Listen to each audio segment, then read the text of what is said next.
some more on stifling your own voice. Having a conversation with one of the guys on my team who was expressing some frustration on it taking a long time to break into things from outside, and like sometimes you can spend days and days and days and not get anywhere with it.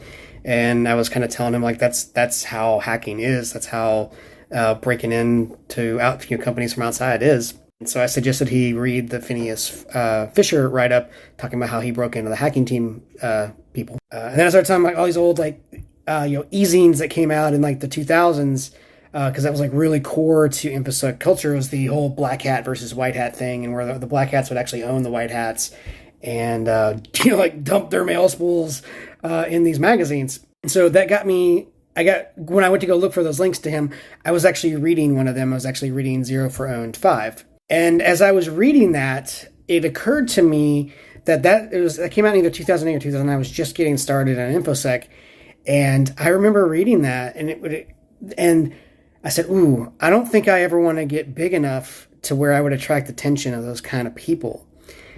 And I think I've shared, like, I've had a lot of journey of like finding my voice and seeing all the places that I have toned down my voice so that I would be small and people wouldn't see me. I kind of had the epiphany today that living through that and reading that kind of gave me some trauma. And funny enough, like I reached out to a good friend of mine about it, who he's like, well, he gave me two nuggets.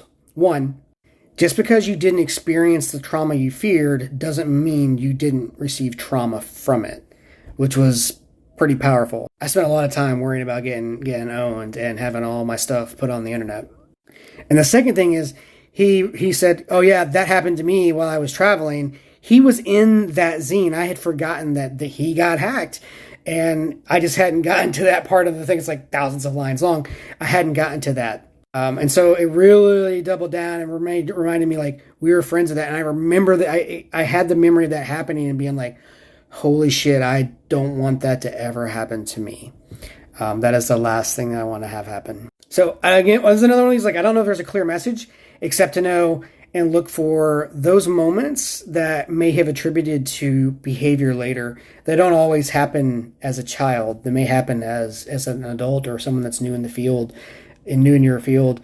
And it may still be driving your interactions and your behavior, even when you are way past that behavior protecting you.